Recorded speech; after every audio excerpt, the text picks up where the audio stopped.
సరే మళ్ళీ ఒకసారి వినడానికి ప్రయత్నించండి. మరల వాక్యాన్ని నెమరు వేసుకోండి. ఏం చేసుకోవాలి? ప్రతి వారి దగ్గర ఈ మధ్యలో స్మార్ట్ మొబైల్స్ ఉన్నాయి, పెద్ద ఫోన్లు ఉన్నాయా లేవా? మన ఛానల్ను సబ్స్క్రైబ్ చేసుకొని వినండి, ఇంకా ఇతరులకు ప్రమోట్ చేయాలి. మనమే చేయాలి, ఇంకెవరు చేయాలి? మనమే చేయాలి వాక్యాన్ని. ఓకేనా? ఈరోజు మనం ఏం మాట్లాడుకున్నామంటే పరిచయుల గురించి, సద్దుకేయుల గురించి మాట్లాడుకున్నాం. ఎవరి గురించి మాట్లాడుకున్నాం? అసలు వీళ్ళెవరు? మత్తయి సువార్త 3వ అధ్యాయం, మత్తయి సువార్త 3వ అధ్యాయము 5, 6, 7 వచనాలు చదువుకున్నాం. ఆ సమయమున యెరూషలేము వారును యూదేయ వారందరూ యోర్దాను నది ప్రాంతముల వారందరూ అతని యొద్దకు వచ్చి తమ పాపములు ఒప్పుకొనుచు యోర్దాను నదిలో అతని చేత బాప్తిసం పొందుచుండిరి. అతడు పరిసయ్యులను సద్దుకేయులలోను అనేకులు బాప్తిసం పొందుట చూచి సర్ప సంతానమా రాబో ఉగ్రతను తప్పించుకొనుటకు మీకు బుద్ధి చెప్పిన వాడెవడు? మారు మనసుకు తగిన ఫలము ఫలించుడి. హల్లెలూయా, హల్లెలూయా. ప్రార్థన చేసుకున్నాం. ప్రేమగల తండ్రి, దయా దాక్షిణ్య పూర్ణుడా, నీకు వేలాది కోట్ల వందనాలు, స్తుతులు, స్తోత్రాలు చెల్లించుకుంటున్నాం తండ్రి. ఈరోజు వాక్యం చెప్తుండగా మీరు నాతో ఉండండి తండ్రి. ఏం మాట్లాడాలో ఏం మాట్లాడకూడదో మీరు నేర్పించండి తండ్రి. తండ్రి, వీరికి కూడా వినగల చెవులు, గ్రహించగల మనసును దయచేయమని యేసు నామమున అడుగుచున్నాము తండ్రి. ఆమేన్, హల్లెలూయా. అయితే ఇక్కడ ఎవరు అంటే యోహాను, యేసు క్రీస్తు కంటే, వింటున్నారా? అందరూ నన్ను చూడాలి. యేసు క్రీస్తు కంటే ముందుగా వచ్చిన వాడు యోహాను. ఓకేనా? యోహాను దేవుని రాజ్యాన్ని ప్రకటించడానికి వచ్చాడు. దేనికి వచ్చాడు? అందరికి వినాలి. నానా సైలెన్స్. నేను వాక్యం చెప్తుంటా అంటే నా మొక్కన వినండి. బైబిల్ చదివినప్పుడు బైబిల్ చూడండి. ఓకేనా? మత్తయి సువార్త నుండే మ్యాక్సిమం ఇంకొక నెల రోజుల దాకా దీని నుండే బోధిస్తాను. 28 అధ్యాయాలు దాకా ఉంటాయి అనుకుంటా. గుర్తుపెట్టుకోండి, మత్తయి సువార్తని చదవండి అందరూ. ఏం చదవాలి? రోజు మత్తయి సువార్తను రోజు కనీసానికి 2 అధ్యాయాలను చదవాలి. చదవగలిగిన వాళ్ళు ఖచ్చితంగా చదవాలి. చదువు రాని వాళ్ళు ఖచ్చితంగా వినాలి. ఏం చేయాలి? వినిన దాన్ని మళ్ళీ ఒకసారి మరలా రివైండ్ చేసుకోవాలి. ఓకేనా? Okay, right. అయితే ఈయన బాప్టిజం ఇస్తుండంటే అక్కడికి ఎవరెవరు వచ్చారంట? పరిచయులు వచ్చిళ్ళు, సద్దుకేయులు వచ్చిళ్ళు. పరిచయులు అంటే ఎవరెవరికైనా చెప్పిన తర్వాత మీకే అర్థమవుతుంది. ఈ సద్దుకేయులు ఉన్న వాళ్ళు కొంచెం డబ్బు ఉన్న వాళ్ళు. ఎవరు? కొంచెం డబ్బు, పలుకుబడి ఉన్న వాళ్ళు. పరిచయుల కంటే ముందుగా సద్దుకేయులను నేను పరిచయం చేస్తాను. పరిచయం చేసిన తర్వాత పరిచయులను పరిచయం చేసి ముగిస్తాను నేను. ఓకేనా? కొంచెం ఈరోజు ఆలస్యమైంది, నాదే ఆలస్యమైంది, క్షమించండి. కొంచెం టైం తీసుకోండి. ఒక ఎగ్జాక్ట్లీ 12:30కు ముగించేది, కానీ కొంచెం ఒకటి అవుతుంది. అందరు కొంచెం ఒక హాఫ్ అన్ అవర్ వినడానికి చూడండి. ఓకేనా? వింటారా? వినగలుగుతారా? అయితే ఈ సద్దుకేయులను పరిచయం చేస్తారు. ఈ సద్దుకేయులు ఏంటంటే వీరు ఎక్కువ ధనాన్ని, దేవాలయ యాజకత్వ, నాయకత్వాన్ని ఉండేవారు. అంటే వీళ్ళని ఏమంటారంటే వాళ్ళకు ఒక ప్రిఫరెన్స్ అనుకోరాదు. ఒక మనం ఎట్లా చూసుకున్నాం, మనకు అర్థమయ్యేలా ఉండాలంటే సంఘ పెద్దలు అనుకున్నాం. ఓకేనా? మనకు అర్థమయ్యే విధంగా సంఘ పెద్దలు, కొంచెం సంఘ పెద్దలు ఉన్నారు అనుకో, సంఘ పెద్దలకు ఎట్లుంటది అర్థమైందా? నేను సంఘ పెద్దను, నేను చెప్పినట్టే వినాలి. కొంచెం సంఘ పెద్దగా ఉంటాయి. అందుకనే నేను సంఘ పెద్దలను నియమించాను. హల్లెలూయా. ఎప్పుడు నియమించాలో, ఏ విధంగా నియమించాలో నాకు తెలుసు. సంఘ పెద్దలు నియమించేది ఏంటిది, ఏం కథ అన్నది నాకు తెలుసు దాని గురించి. కానీ నేను అందుకనే నియమించాను. నియమించే టైం వచ్చినది చాలా ఉన్నది, అప్పుడు నియమించుకున్నాం. కానీ అయితే వీరి నమ్మకం ఏంటిదంటే మోషే ధర్మశాస్త్రాన్ని పాటించేవారు. ఏం చేసేటోళ్ళు? మోషే ధర్మశాస్త్రం అంటే కావ్య గ్రంథాలు, పంచ గ్రంథాలు కూడా అనుకోవచ్చు. ఆది కాండము చెప్దామా?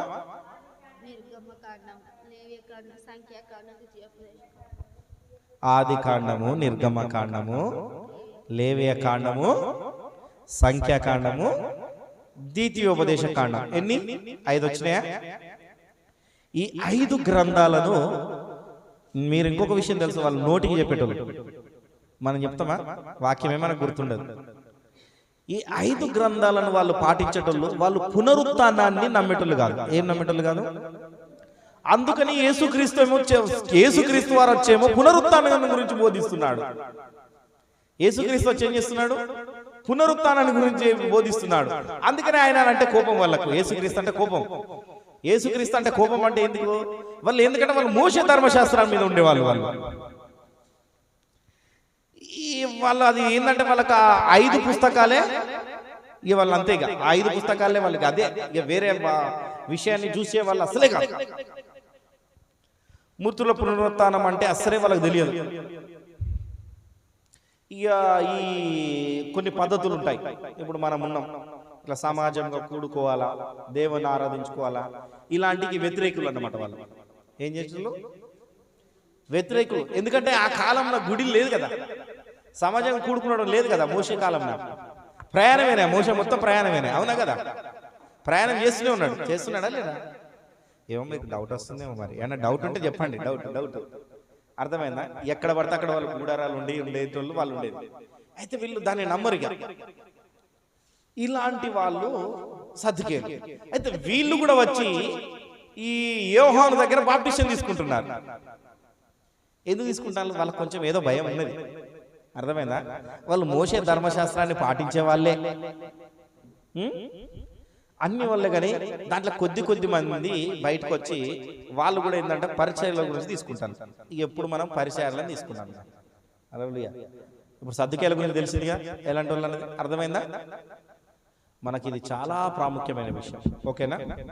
పరిచయాలు సద్దుకేల గురించి మనకు తెలియాలి. కొంచెం తెలుసుకున్నాం. ఏం చేసుకున్నాం? ఒకటేసారి మొత్తం పూర్తిగా తెలుసుకుంటే కూడా మనకు అర్థం కాదు. అర్థమైందా? నాకే అర్థం కాలేదు ఫస్ట్.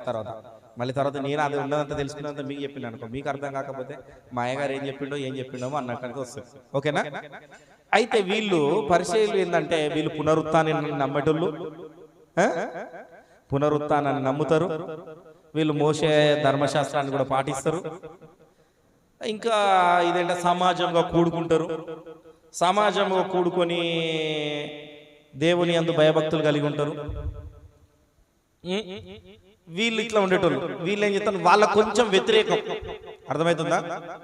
వాళ్ళు వ్యతిరేకులు. అయితే వీరు సద్దుకేయులు ఏం చేసిందంటే యేసుక్రీస్తును ఏ విధంగా అడిగిందంటే పునరుత్థానం గురించి బోధిస్తున్నాడు కదా. పునరుత్థానం గురించి బోధిస్తే ఊకే ఈయన పునరుత్థానం గురించి బోధిస్తున్నాడు. మన వీళ్ళు మోషే ధర్మశాస్త్రం ఉండేటోళ్ళు కదా. మార్కు సువార్త ఒకసారి చూద్దాం. మార్కు సువార్త 12వ అధ్యాయం. మార్కు సువార్త 12వ అధ్యాయం 18 నుండి చదువుకున్నాం. అయితే వాళ్ళు ఏం చేస్తున్నారు? యేసుక్రీస్తుని ఎట్లనైనా ఏదో ఒకటి చేయాలనుకుని 18 చదవండి. 18 నుండి. పునరుత్థానం లేదని చెప్పుడి సద్దుకేయులు ఆయన యొద్దకు వచ్చి, బోధకుడా, తన భార్య బ్రతికుండగా ఒకడు పిల్లలు లేక చనిపోయిన ఎడల వాని సహోదరుడు వాని భార్యను పెళ్లి చేసుకొని తన సహోదరునికి సంతానము కలగజేయవలనని మోషే మాకు రాసి ఇచ్చాను. 7 సహోదరులుండిరి. మొదటి వారు ఒక స్త్రీని పెళ్లి చేసుకుని సంతానం లేక చనిపోయాను కనుక రెండోవాడు ఆమెను పెళ్లి చేసుకునేను, వాడును సంతానం లేక చనిపోయాను. అటువలనే 3వ వాడును చనిపోయాను.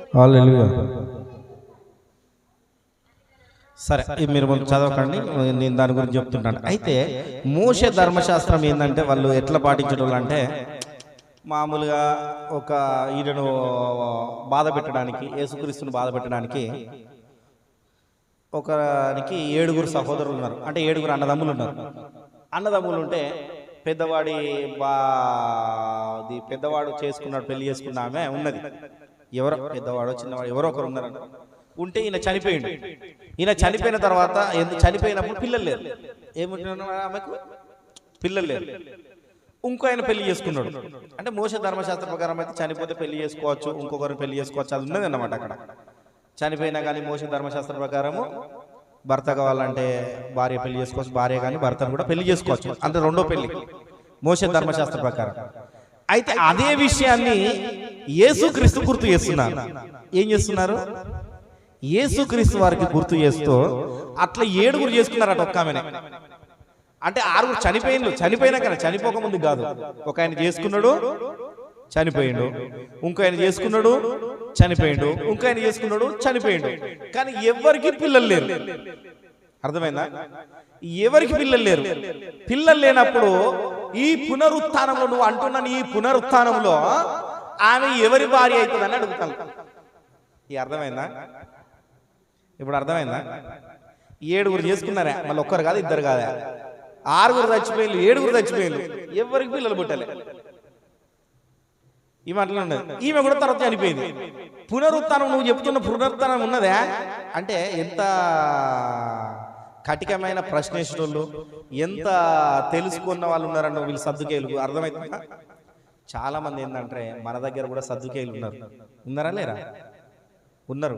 అడ్డదిడ్డంగా మాట్లాడేటోళ్ళు ఉన్నారు. ఇట్లాంటి వాళ్ళు వాక్యం చెప్పి పాస్టర్ గారు ఇట్లా ఉన్నారు అనుకో, ఏమయ్యా ఇట్లా చేస్తేనే మంచిదా, అట్లా చేస్తే మంచిది కదా, బైబుల్ అట్లా లేదా అని అడిగేటోళ్ళు ఉన్నారు. అడ్డదిడ్డంగా అడిగేటోళ్ళు కూడా ఉన్నారు. వాళ్ళకి ఇది మంచిగా పట్టుకొస్తారు. అయితే యేసుక్రీస్తు వారు ఒక మాట అన్నాడు, అక్కడ లాస్ట్లో ఉంటుందంటే పునరుత్థానంలో పెళ్ళిళ్ళు ఉండయి. హల్లెలూయా. ఏముండయి? No marriages. ఒకటే మాటలో కొట్టిపడేసి, హల్లెలూయా హల్లెలూయా, ఒకటే మాటలు కొట్టిపడేసింది. ఈ పునరుత్థానం గురించి శిష్యులు కూడా బోధిస్తుంటా, అంటే అపోస్తల కార్యం 4వ అధ్యాయంలో ఆ శిష్యులు బోధిస్తుంటే శిష్యులను కూడా అరెస్ట్ చేశారు. ఎవరు?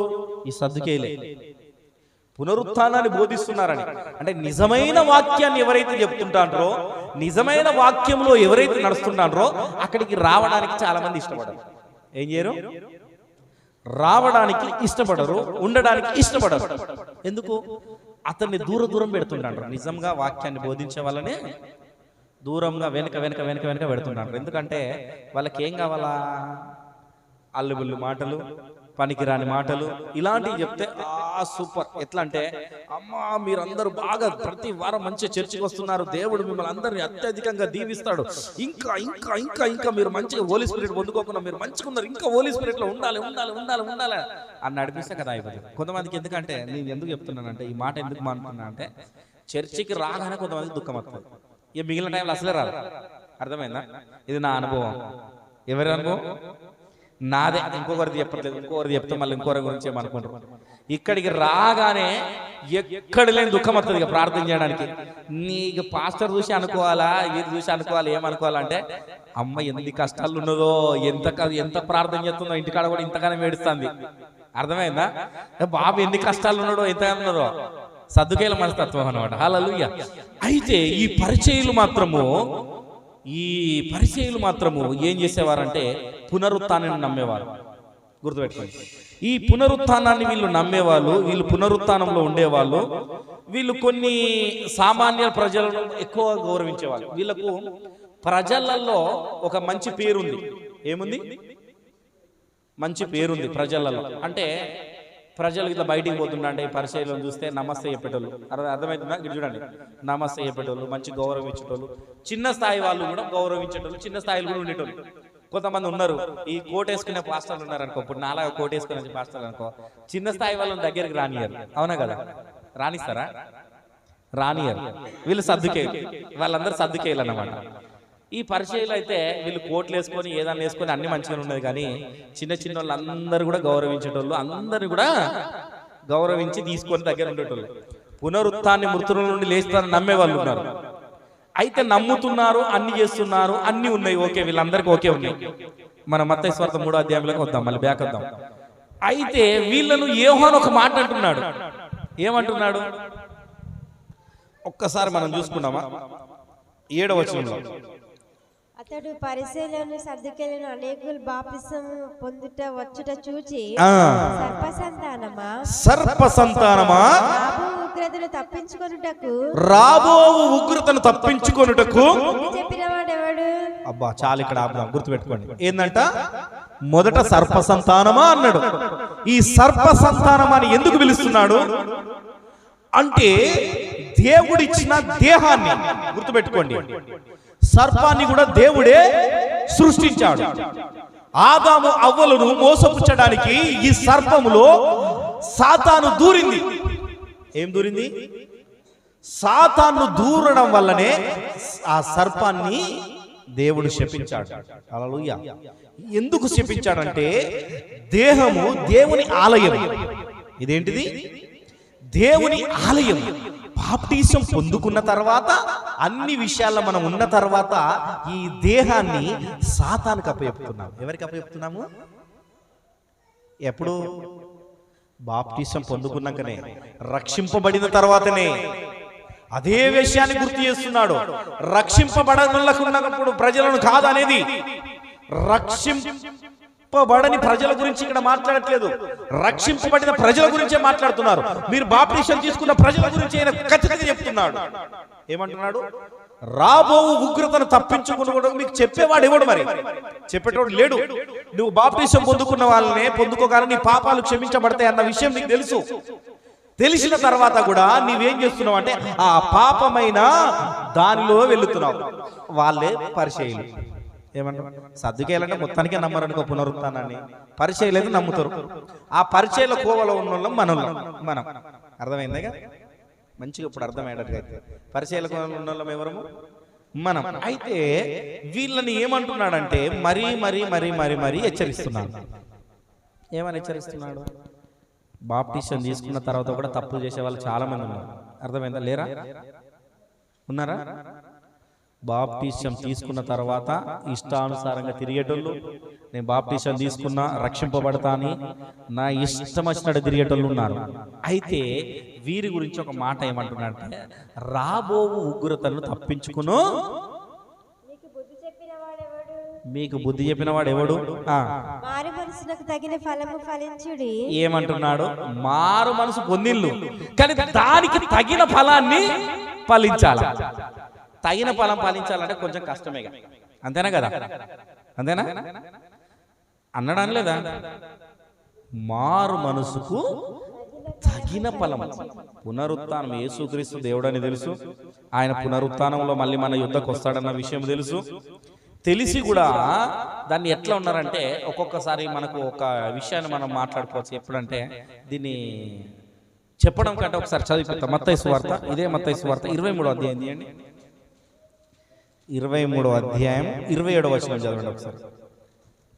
23:27 ఒకసారి చూద్దాం. వేషధారులైన శాస్త్రులారా, పరిచయులారా, మీరు సున్నము కొట్టిన సమాధులను పోలి ఉన్నారు. అవి వెలుపల శృంగారంగా అవుపడును గాని చచ్చిన వారి ఎముకలతోను సమస్త కల్మషముతోను నిండి ఉన్నవి. చెప్పలు పెడదాం ఒకసారి గట్టిగా. అర్థమైందా? సున్నము కొట్టిన సమాధులు. సమాధికి పోతే సంవత్సరం మనం జ్ఞాపకార్థం ఉన్నప్పుడు ఏం చేస్తారంటే మంచిగా వెళ్ళి సూపర్ గా డెకరేషన్ చేస్తారు. ఏం చేస్తారు? సున్నం కొట్టి సుందరేసి ఇలాంటి టైల్స్ ఎత్తారు. ఇక్కడ తెలుసా ఎంత నీట్గా కనబడితే, కానీ లోపల మాత్రం ఏంది అందరికి తెలిసిన విషయమే. ఎముకలు కుళ్ళిపోయినాయి, అన్ని ఉన్నాయి.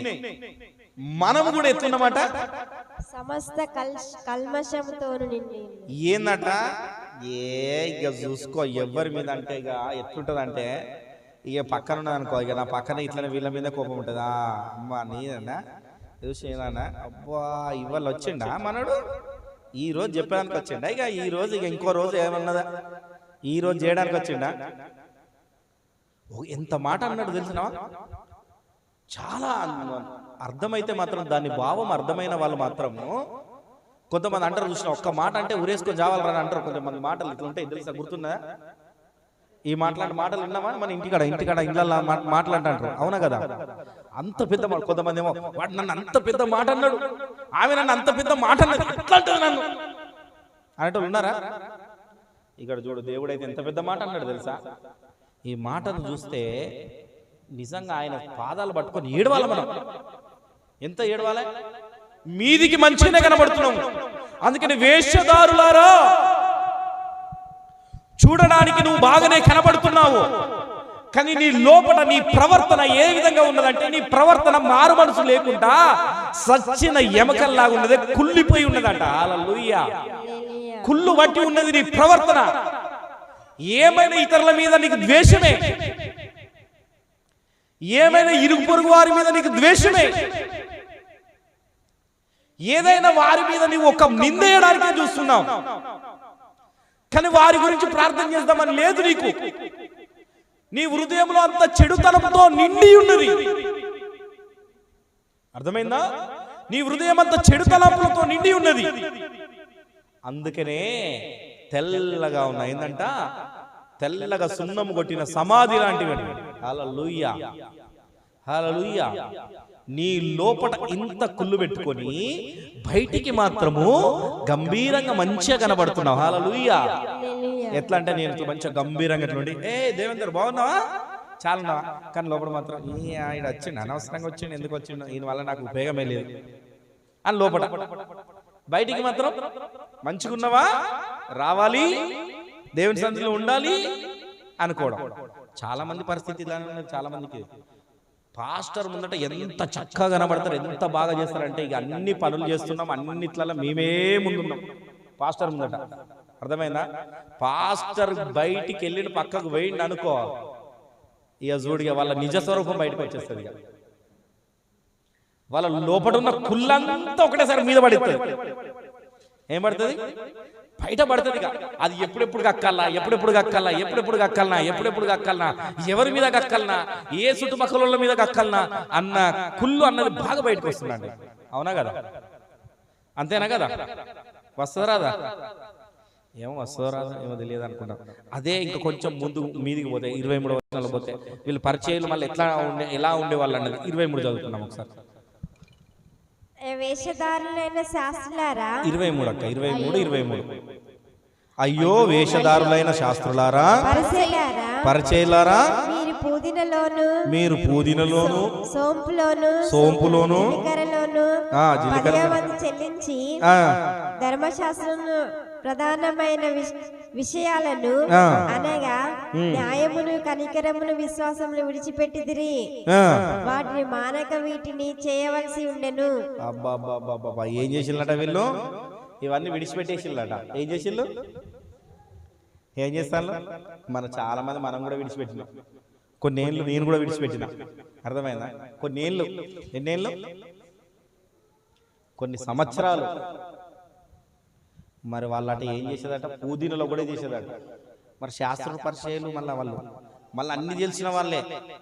అందుకనే అంటున్నాడు, మారు మనసుకు తగిన ఫలము ఫలించుడి. ఇది కదా అసలు లేఖనం అంటే. హల్లెలూయా, హల్లెలూయా. అర్థమైందా? అన్ని విషయాలను తెలుసుకొని అన్ని విషయాల గురించి అర్థమయ్యి అన్ని విషయాలను గురించి వాళ్ళు తెలిసిన వారే గాని వీటిని మాత్రం వదిలేసేసి ఏం చేసిండు? ధర్మశాస్త్రం తెలుసు, యేసుక్రీస్తు వారు వచ్చినప్పుడు చెప్పిన పునరుత్థానం గురించి తెలుసు, అన్ని విషయాలు తెలిసి మళ్ళీ బాప్టిజం తీసుకున్నారు. ఏం తీసుకున్నారు? అవునా కదా? బాప్టిజం పొందినలా లేదా? పొందినట్టున్నదా లేనట్టున్నదా?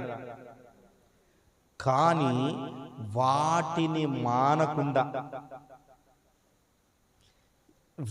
మానకుండా మంచితనంలో ఉండాలి. అవన్నీ మానుకున్నావు అనుకో, దేవుడు ఏమంటున్నాడు? సమాధులకు సున్నం కొట్టినట్టేగా. అంతేనా కదా? ఏం కొట్టినట్టే? తెల్లగా వేసిన సమాధులు అనుకున్నాం. ఏమనుకున్నాం? తెల్లగా వేసిన సమాధులు. అంతేనా? మరి మన జీవితాలు ఇలా ఉన్నాయి కనుకనే ఆయన ఏం చేస్తున్నాడు? బాప్టిజం ఇచ్చి కూడా, గుర్తుపెట్టుకోండి. మళ్ళీ ఒకసారి అక్కడికి పోదామా? మళ్ళీ మనం బ్యాక్ వెళ్దామా? ముందుగా ఇచ్చాడు, ఇయ్యలేదు అనట్లేదు. 3వ అధ్యాయం 5 నుండి. ఆ సమయమున యెరూషలేము వారు యూదాయ వారందరూ యోర్దాను నది ప్రాంతంలో వారందరూ అతని యొద్దకు వచ్చి తన పాపములు ఒప్పుకొనుచు యోర్దాను నదిలో ఏందంట? పాపములను అన్నిటిని ఒప్పుకొని యోర్దాను నదిలో చేత బాప్తిసము పొందుచుండిరి. అతని చేత బాప్తిసము పొందుచుండిరి. అందరు బాప్తిసం పొందినలే. కొంతమంది చెప్తే మళ్ళీ మా అయ్యగారికి ఇట్లాంటి చెప్తున్నాడు ఎందుకో అనుకుంటారు కొద్దిమంది. కానీ బైబుల్ నాది ఏదున్నా బైబుల్ టు బైబులే వెళ్తా. ఏం వెళ్తా? ఎవరు ఏమనుకున్నా ఏదనుకున్నా పర్వాలేదు. ఎందుకంటే నేను కూడా చెప్పాను, ఇంతకుముందు కూడా ఏం చెప్పాను, కొద్దిమంది నేను వద్దని చెప్తాను ఖచ్చితంగా చెప్తాను. నేను ఈ నెల నెక్స్ట్ మంత్ తర్వాత కంపల్సరీ చెప్తాను. నెక్స్ట్ మంత్ 15 రోజుల తర్వాత 15వ తారీఖు తర్వాత వద్దని చెప్తాను. ఎందుకంటే వీళ్ళు వాక్యానికి ఫలించకపోతే వీళ్ళు ఎలాంటి వాళ్ళు? తెల్లని సమాధులు, అంతే. తెల్లని సమాధులే. లోపటంతా కుళ్ళు పెట్టుకొని అవి చేసుకొని మారు మనసుకు తగిన ఫలం పొందించకపోతే ఎందుకు? నేనెంతగా నడిపించినా ఎందుకు? గుర్తుపెట్టుకో. మీకు చాలా మందికి తెలియదు, మీరు తప్పుడుగా నడిస్తే శిక్ష పడేది పాస్టర్కి. చాలా మందికి తెలియదు. కొంతమంది అనుకుంటారు, నాకు సంఘం మెరగాలి, సంఘం మెరగాలి, అందరు రావాలి, నా సంఘం పెద్దదని చెప్పుకుంటాను. సంఘం ఎంత పెద్దగా అయితే కాదు, సంఘం పెద్దగా అయినంత మాత్రం సంఘం అందరు పెద్దగా ఉన్న వాళ్ళు అందరు కరెక్ట్గా నడవలేదు అనుకో, దాంట్లో ఒక్కరు నడవకపోయినా కానీ పాస్టర్కే పడుతుంది దెబ్బ. ముందుగా వాళ్ళకు ఒక శిక్ష పడుతుంది, పాస్టర్కు 2 శిక్షలు పడుతుంది. అంటే 2 అంతల శిక్ష వాళ్ళకి మళ్ళీ రిటర్న్ పడుతుంది పాస్టర్కు. చాలా మందికి తెలియదు ఈ విషయం తెలియక చాలా మంది అనుకున్నాడు, నేను మంచిగా సేవ చేస్తున్నాను అంటారు. కానీ కొంతమంది మధ్యలోనే వెళ్ళిపోతాడు, వదిలేసి వెళ్ళిపోతారు. మా అయ్యగారు లాగా. ఎవరైలాగా? మా తామస్ అయ్యగారు లాగా. అర్థమైందా? ఇంకొకరు లేరు, మా జీవితంలోనే ఉన్నది. మళ్ళీ ఇంకొక కాడ కూడా లేదు. అర్థమవుతుందా? గుర్తుపెట్టుకోండి. అయితే వీళ్ళు పొందుకున్నారు, బాప్తిసం పొందుకున్నారు, అన్ని పొందుకున్నారు, అన్ని విషయాలు తెలుసు వీళ్ళకు. ఏ విధంగా జీవించాలా, ఏ విధంగా నడుచుకోవాలి, యేసు ప్రభు గురించి ఏం తెలుసుకోవాలా, పునరుత్థానం గురించి ఏమిటి, ఆ పునరుత్థానంలో మనం ఏం చేస్తామో, పునరుత్థానంలో ఎవరితో ఉంటామో, ఎవరిని ఆరాధిస్తామో, పునరుత్థానము నరకము ఉన్నదన్న విషయం తెలుసు. కానీ ఆ విషయాన్ని మర్చిపోయారు. ఏం చేశారు? మర్చిపోయారు. చాలా మంది మర్చిపోతున్నారు. ఈ ప్రపంచంలో కూడా స్వర్గం నరకం ఉన్నదన్న విషయము చాలా మందికి తెలుసు, కానీ దాన్ని మర్చిపోతున్నారు. అర్థమైందా? సగం నిద్రపోకుండా వినకు. మంచిగా బయటికి వెళ్ళి మొహమన్న కడుక్కోండి, లేదా నిలబడు. మంచిగా గుర్తుపెట్టుకో. వినేటప్పుడు వాక్యం మంచిగా వినాలి. అయితే అందరికి చాలా మంది కూడా తెలిసి కూడా కొంతమంది ఏంటంటే మాకు స్వర్గం ప్రాప్తించాలని పుణ్యకార్యాలు బాగా చేస్తున్నారు. వాళ్ళు ఎందుకు చేస్తున్నారు? వారికి స్వర్గం ప్రాప్తించాలని. కొంతమంది స్వర్గం ఎక్కడ నరకం ఎక్కడ రాబాయ్, ఏమున్నది ఏం తెలుసులే అన్నట్టు అలా అనేటోళ్ళు కూడా ఉన్నారు. యేసుక్రీస్తుని నమ్ముకున్న తర్వాత కూడా ఇలాంటి వాళ్ళు ఉన్నారు. ఎందుకు? వీళ్ళకు కూడా తెలుసు పునరుత్థానంలో మేము ఉంటాము, దేవుడు వచ్చి మమ్మల్ని తీసుకెళ్తాడు, అక్కడ ఉంటాము, ఆయనతో నిత్యకాలం ఉంటామన్న విషయం తెలుసు. కొద్ది మందికి ఏమున్నదిలే, యేసు ప్రభుని నమ్ముకుంటే చాలు, పునరుత్థానం వచ్చింది కదా, వచ్చేసింది మనకి, ఏమున్నది చాలు, ఎట్లుండాలా నమ్ముకున్నాం అంతే, అయిపోయింది. బాప్టిజం తీసుకున్నాం, అయిపోయింది. నేను చేసే పని నేను చేస్తా. ఏం చేస్తా? కుళ్ళిపోయిన ముచ్చట. ఇంతకుముందు కుళ్ళిపోయినది లోపల మేలి పండు చూడు మేలమై ఉండును, పొట్ట విప్పి చూడు పురుగులుండు అన్నట్టుగా. అర్థమైందా? ఏమున్నాడట, ఎంత కుళ్ళ అంటే ఇక పోయి మనకి ఏ అలవాటు ఉండదో లేని అలవాటు అయితే ఉండదు. ఇంతకుముందు పాత అప్పుడు ఏ అలవాటు నుండి అయితే బయటకు వచ్చినామో మళ్ళీ అన్ని అలవాట్లు మళ్ళీ గుర్తొస్తాంటే. అర్థమవుతుందా? ఏమైతే వారి గురించే దేవుడు చెప్తున్నాడు. ఇప్పుడు ఎవరి గురించి చెప్తున్నాడు? పాత అలవాట్లు వదిలిపెట్టినప్పుడు. అందుకని ఇక్కడ ఏమంటున్నాడు? వేషధారులైన కిందికి చదవాలి. సద్దుకైలను అనేకులు బాప్తిసం పొందుట చూచి సర్ప సంతానమా, చూసిండు, చూసి సర్ప సంతానమా అంటున్నాడు. చెప్పాను కదా నేను, ఒక్కరి ఇక్కడ సర్ప సంతానం అని ఎందుకన్నాడంటే, సర్పం గుర్తుపెట్టుకోండి, అన్ని జంతువులను అన్నిటిని సృష్టించండి దేవుడు. తర్వాత ఆదామును అవ్వను కూడా సృష్టించండి. ఓకేనా? మంచిగా వినాలి. ఇది ఒక్క విషయాన్ని క్లారిటీగా తెలుసుకుంటే అంతగా. అయితే ఆ సర్పానికి ఆ ఒక దేహం ఉన్నది కదా, మనకు దేహం ఉన్నది కదా. ఈ దేహంలోకి మారు మనసు రక్షణ పొందిన తర్వాత, గుర్తుపెట్టుకోండి, ఈ పొందిన తర్వాత ఈ దేహంలోకి మళ్ళీ సాతానును స్వీకరించడం అనుకో. అంటే నువ్వు ఏ దాని నుండి అయితే లేచి వచ్చావో పైకి, గుర్తుపెట్టుకో, మంచిగా వినాలి. నువ్వు ఏ పాపపు జీవితాన్ని నుండి అయితే లేచి మళ్ళీ పైకి వచ్చావో, మళ్ళీ పైన ఉండి కూడా, ఈ పై నుండి కూడా రక్షింపబడి బాప్తిసం పొంది కూడా, అమ్మ వింటున్నావా అయినట్లేదా? ఏం చెప్తున్నా? గుర్తుపెట్టుకో, ఈ రక్షింపబడి కూడా మళ్ళీ పాప జీవితాలను ఒక్కొక్కసారి ఆ పాప జీవితాలను తాకనప్పుడు అప్పుడు సర్పసంతానం అంటున్నాడు. ఏమంటున్నాడు? ఇప్పుడు అర్థమైందా సర్పసంతానం అంటే? ఎందుకు ఆ సాతాను అంటే దేవుడిచ్చిన దేహాన్ని కూడా ఆ సర్పము సాతానుకు చోటిచ్చింది. ఎవరికి ఇచ్చింది?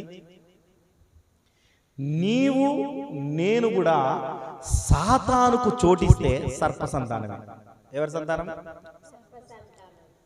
అయితే వీళ్ళను కూడా ఆ శాస్త్రులను పరిచయలను సర్పసంతానమే అంటున్నాడు. ఇప్పుడు మనల్ని అన్నట్టు ఇప్పుడు ఇండైరెక్ట్గా అయినా ఏమన్నట్టు అర్థమవుతుందా? ఎందుకంటే పరిచయలను కొంచెం మనకు ఉంది తాకుతుంది కదా, పునరుత్థానాన్ని నమ్ముతున్నాం కదా, బాప్టిషన్ తీసుకుంటున్నాం కదా, మనం కూడా అది మనకు తాకుతుంది కదా. మరి మారు మనసు పొందినాక కూడా అది ఇయ్యడం వల్ల దేవుడు ఆ పామును శపించినట్టుగా మనల్ని కూడా శపిస్తే మన జీవితం ఏమైతుంది? గుర్తుపెట్టుకో. ఏం చేసిండు? దాన్ని శపించిండు. శపించగానే నువ్వు మానవుని మడమ మీద కడతావు, వాళ్ళు నిన్ను కర్రతో కొట్టి చంపుతారు. నువ్వు చూసినప్పుడు దాన్ని కొట్టి చంపుతారా చంపరా? ఇంట్లోకి వచ్చిందంటే అవునా కదా? అంటామా కదా? పామును చూస్తే అంత దూరం ఉరుకుతాం, అవునా కదా? ఉరుకుతామా ఉరకమా? ఫుల్గా ఉరుకుతాం.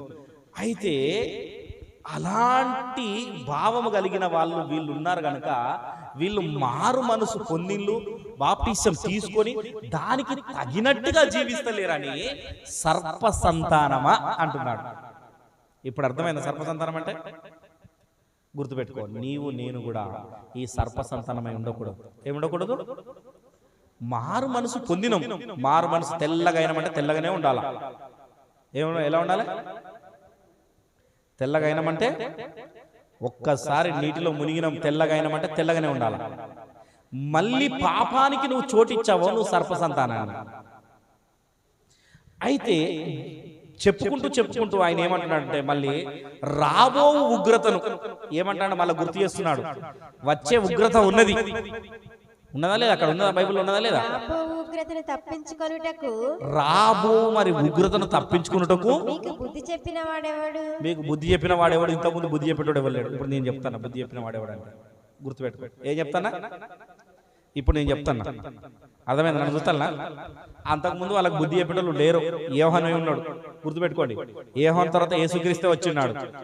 కానీ ఇప్పుడు అనేక మంది పాస్టర్లు ఉన్నారు. అర్థమైందా? అనేక మంది సేవకులు ఉన్నారు. ఇంతకుముందు అంటే బుద్ధి చెప్పలే. ఇంతకుముందు అది చేసినావు నువ్వు తప్పని చెప్పలే ఎవరు. నువ్వు ఇంతకుముందు బాప్టిషన్ తీసుకొని నువ్వు తాగుతావు, తిరుగుతున్నావు, ఇంకా వాళ్ళతో ఇష్టానుసారంగా జీవితున్నావు, నీకు తప్పని ఎవరు చెప్పలే. ఇప్పుడు నేను చెప్తాను. బుద్ధి చెప్పేవాడు ఎవడున్నాడు? మరి నేనున్నా. అర్థమైందా? చెప్పలేదు అనగానే ఉండడానికి. దేవుని దగ్గర పోయినప్పుడు ఇదే మాట అంటారేమో, మాకు ఎవరు బుద్ధి చెప్పిల్లయ్యా, మాకు చెప్పలే కదా. చేతులు దులిపిన చాలా మంది ఉన్నారు. మానవునికి తప్పించుకునే మస్తు మా బిడ్డలాగా. అర్థమైందా? మా బిడ్డ ఏం చెప్తారికైనా మా కొడుకును కొడుతుంది, నాకు తెలియదు అన్నట్టుగా ఉంటుంది. మళ్ళీ డైరెక్ట్ ఏం చెప్తుంది? చేతులు దులిపేసుకుంటుంది. నాకేం తెలియదు డాడీ, అంత నేను చేసిండు, అంత వాడే చేసిండు. ఏమంటది? వాడి మీద దోషెత్తుంది, అంత వాడే చేసిండు. ఆదాం కదా, నాకు తెలియదా, నువ్వు ఇచ్చిన అవ్వనే నాకు తినమంటే నేను తిన్నా. అర్థమైందా? మానవుడి స్వభావం ఎలాంటిది? అర్థమైందా? మనుషుల స్వభావము అలాంటిది. మరి బుద్ధి చెప్పేవాడు ఎవడు అంటే ఇప్పుడు నేను చెప్తాను బుద్ధి. అందుకనే అర్థమైందా?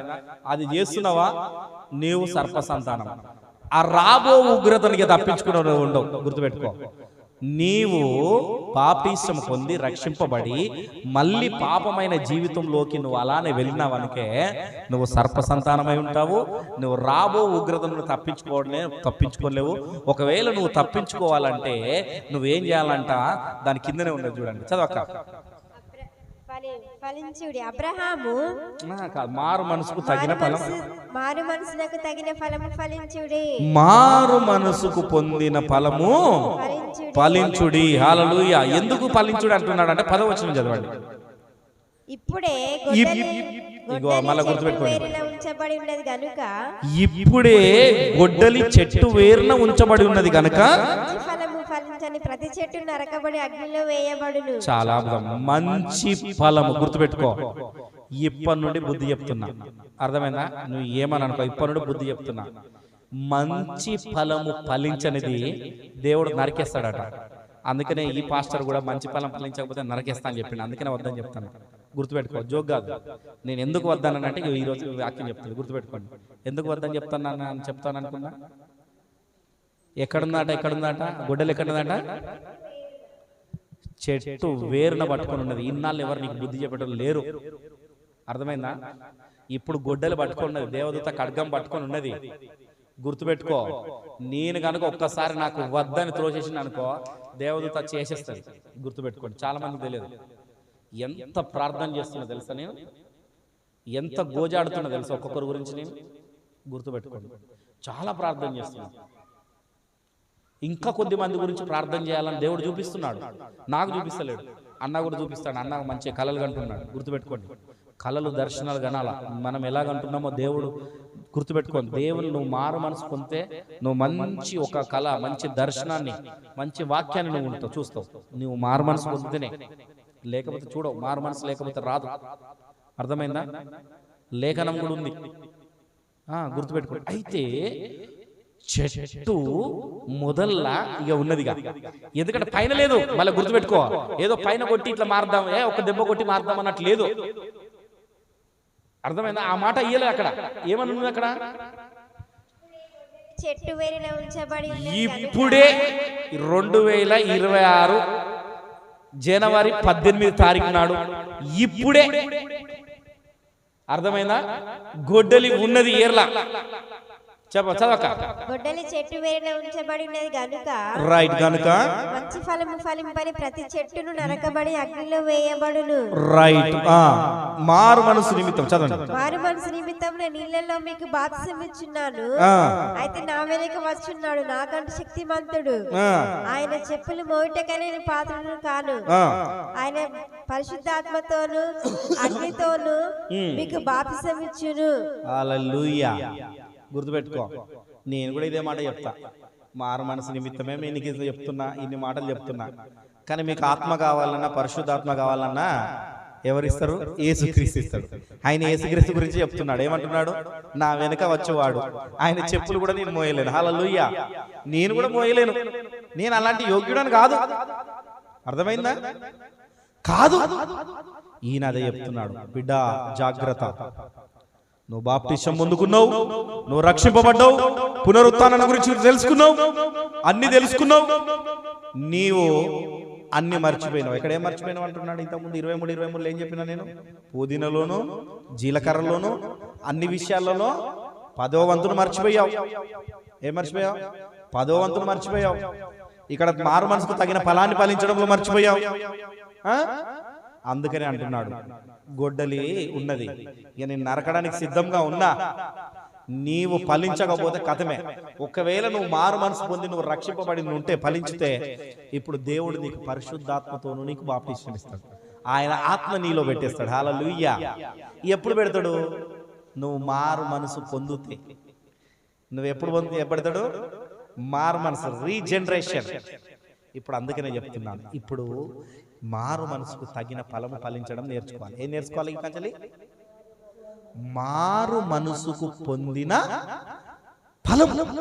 ఆ ఫలం ఎక్కడి నుండి వస్తుంది అంటే, నీకు వాక్యం ఏదో తెలుసు, దేవుడెవరో తెలుసు, దేవుని సన్నిధిలో ఎలా ఉండాలో తెలుసు, దేవుని పిల్లలతో ఏ విధంగా ఉండాలో తెలుసు, సమాజంలో నువ్వు ఏ విధంగా ఉండాలో తెలుసు. ఆ తెలుసుకున్న నువ్వు ఆ పదాన్ని నువ్వు మర్చిపోయి నీవు వారితో కలిసిపోయి ఉన్నావంటే, అప్పుడు నీకు మారు మనసు లేదు గనక ఎప్పటికైనా తెలుసుకొని ఆ మారు మనసుకు పొందిన ఫలములోకి నువ్వు ఫలించకపోతే, దేవుడు అంటున్నాడు, ఇక నేను వేసేస్తాను, నువ్వు నాకు అవసరమే లేదు, నువ్వు పనికిరాను నాకు అన్నాడు లేదా? ఆ దీశ ఎక్కడ పడతాడట? మళ్ళా అగ్నిగుండంలో. ఇక నువ్వు అక్కడ ఉండదు. అక్కడికి పోయిన తర్వాత నువ్వు మారు మనసు పొందుతానంటే, రక్షణ పొందుతానంటే ఉండదు. అర్థమైందా? అవునా కదా? నువ్వు యవ్వనంలో ఉన్నప్పుడు నువ్వు సంపాదించుకోకుండా ముసలి తర్వాత సంపాదించుకుంటా అంటే సంపాదించుకోగలుగుతావా? అర్థమైందా? మంచిగా మనకు అర్థమయ్యే భాషలో చెప్తుంది. ఇప్పుడు నేను యవ్వనంగా ఉన్నా, నేను ఇప్పుడు దేవేంద్రకి కొంతమంది యవ్వనంలో ఉన్నాం, కిరణ్ ఉన్నాడు. ఈ టైంలో సంపాదించి మంచి కుటుంబాన్ని మంచి పోషించుకొని ఈ టైంలో చేసుకోకపోతే, ఇక ఒక 60 ఏళ్ళు వచ్చిన తర్వాత కుటుంబాన్ని పోషించి వేసుకోగలుగుతామా? క్యాజువల్గా అర్థమయ్యే విషయాలు చెప్తున్నా. చేసుకోగలుగుతామా? ఏమైనా చేయగలుగుతామా? రక్త మాంసాలు ఉన్నప్పుడే, నువ్వు బ్రతికి ఉన్నప్పుడే మారు మనసుకు తగిన ఫలాన్ని పొందాల. మారు మనసుకు తొంగిన ఫలాన్ని నువ్వు పొందకపోతే బిడ్డ ఇక నీకు ఏం చేయాలనో దేవుడు అది చెప్తాడు. అదే చెప్తున్నాడు, ఇక నేను కాదు చెప్పేది. అర్థమైందా? నో వే అని ఇక్కడ యోహాను కూడా అదే మాట చెప్తున్నాడు. ఇక నా పని కూడా అయిపోతుంది, ఇక చెప్పే సమయం అయిపోయింది. నాకు చెప్పవలసిన విషయం చెప్పినా నేను. మారు మనసు తగిన ఫలం మీరు ఫలించకపోతే చెట్టు వేర్ల దగ్గరనే ఉన్నది, మళ్ళీ ఎక్కడ గొడ్డలి ఉన్నది. మరి ఫలించని ప్రతి దాన్ని తీసేస్తా, దాన్ని తీసుకుపోయి నరకంలో పడేస్తా. దానివల్ల నాకు ఉపయోగం లేదు. ఫలించే దాన్ని ఫలించేలాగా చేస్తాను. హల్లెలూయా. గుర్తుపెట్టుకో. కనుక ఇప్పటికైనా నీవు నేను దాన్ని ఈ వాక్యం వింటున్న ఆన్లైన్లో ఉన్న వాళ్ళు కూడా అర్థమైందా? మారు మనసుకు తగిన ఫలము పొందకపోతే దేవుడు తీసేస్తా అంటున్నాడు. ఏం చేస్తా అంటున్నాడు? ఇక అవసరం లేదు, వాళ్ళ ద్వారా వాళ్ళకు ఉపయోగమే లేదు. దేవుడే పక్కన పెట్టాడు అనుకో, ఇంకెవరు పక్కన పెట్టేశారు. అది గుర్తుపెట్టుకో. ఎవరు అసలు అన్నారు, గుర్తుపెట్టుకో. అర్థమైందా? ఒక సంఘం ఉన్నది, ఇప్పుడు మన సంఘమే ఉన్నది. మన సంఘంలో నేను ఇప్పుడు మన అందరూ తెలిసిన ఒక కుటుంబాన్ని నేను పక్కన పెట్టింది అనుకో, ఇక మిగతా వాళ్ళందరూ ఏం చెప్తారు? అయ్యగారే వద్దనుకున్నాడయ్యా, మనకెందుకు అంటారా? ఏమో సపోర్ట్ చేస్తారా? హల్లెలూయా, హల్లెలూయా. అట్లా అనే వరకు ఆ కుటుంబం పోయి ఇప్పుడు ఇట్లా సంఘాలు పెరిగినాయి. ఈ విధంగా అయితే పెరగని ఇంకా 4 సంఘాలు పెరిగినా దేవునికి మహిమ కలుగును గాక. హల్లెలూయా. ఎంత పెరిగితే అంత దేవుని రాజ్యం విస్తరించబడుతుంది. కానీ కొత్తవారు కావాలి. హల్లెలూయా. కొత్తవారు కావాలి అంటే నీవు మారు మనసుకు తగిన ఫలము ఫలించాలా. ఏం చేయాలా? ఫలించలేదు అనుకో, ఇక నిన్ను నరికేయడానికి దేవుడు ఖచ్చితంగా ఉన్నాడు. లేడు అనుకుంటున్నాం, ఖచ్చితంగా ఈ దినమున ఉన్నాడు. గుర్తుపెట్టుకో. ఇది ఈ సండే చాలా స్పెషల్ సండే. గుర్తుపెట్టుకో. సంవత్సరానికి ఒక సండే వస్తుంది కంపల్సరీ. అర్థమైందా? ఈ సంవత్సరంలో త్వరగా వచ్చింది మనకు. ఫస్ట్ మొదటి మాసంలోనే వచ్చింది. అర్థమైందా? చాలా స్పెషల్ డే. చాలా మందికి తెలియదేమో. ఈ స్పెషల్ డే గురించి నేను తర్వాత ఈ ఆన్లైన్ అయిపోయిన తర్వాత నేను వివరిస్తాను మీకు. ఈ స్పెషల్ డే గురించి ఆన్లైన్ తర్వాత వివరిస్తా. కానీ ఇప్పుడు ఏమంటున్నాడంటే దేవుడు ఒక మాట చెప్తున్నాడు మనకు. ఒకటి ఏం చెప్తున్నాడంటే, నీవు రక్షింపబడ్డావు, నీవు అన్ని విధాల్లో ఉన్నావు అన్నా. పడుకో. అన్ని విధాలలో నువ్వు ఉన్నావు, రక్షింపబడి నువ్వు ఉన్నావు. నువ్వు నా గురించి తెలుసు, అన్ని నా గురించి తెలుసుకొని కానీ నీవు ఇప్పుడు మారు మనసుకు తగిన ఫలాన్ని నువ్వు ఫలించలేవు కనుక నిన్నేం చేస్తానంటే, ఇప్పటికైనా ఇప్పుడు చూస్తున్నా నీకు బుద్ధి చెప్పేవాడు ఎవరు లేరు ఇంతకుముందు. అందుకని నువ్వు అటు పోయినవేమో. గుర్తుపెట్టుకో. బుద్ధి చెప్పేవాడు ఎవడో ఒకడు ఉన్నాడు. ఇప్పుడు నేను వచ్చాను బుద్ధి చెప్పడానికి. ఇప్పుడు బుద్ధి చెప్తున్నాను. ఈ బుద్ధి చెప్పినప్పుడన్నా నువ్వు మారు మనసుకు తగిన ఫలం పొందించకపోతే దేవుడు ఏం చేస్తున్నాడంటే ఇప్పుడు నిన్ను వేర్లతో సహా నరికేసి అగ్నిగుండంలో పడేస్తా అంటున్నాడు. కనుక అగ్నిగుండంలో పడతావా? అగ్నిగుండంలో నుండి తప్పించుకొని మారు మనసు పొందిన ఫలాన్ని ఫలించడానికి నువ్వు చూస్తావా అన్న విషయాన్ని నువ్వు ఒకసారి నువ్వు పరీక్షించుకుంటే చాలా మంచిదని నేను చెప్తున్నాను. ఏం చెప్తున్నాను? పరీక్షించుకోవాలి. ఈ కాంచెలి మారు మనసుకు తగిన ఫలాన్ని నేను ఫలిస్తా. ఈ కాంచెలి అర్థమైందా? అగ్నిగుండంలో నేను వేయబడను. గొడ్డలి ఉన్నది లేదనుకుంటున్నారు, గొడ్డలి ఉన్నది కానీ ఆగుతుండు, చూస్తున్నాడు. ఇంకొక టైం వస్తుంది చెప్తున్నాడు. ఎందుకు చెప్తున్నాడు? వాళ్ళు కదా అడిగినట్టుగా 7 ఉంటే ఎట్లా? సద్దుకాయలు అడిగిన కదా, 7 చేసుకున్నారా? 7 పిల్లలు లేరు వాళ్ళకు, మరి పునరుత్థానంలో ఎవరి భార్య అవుతుంది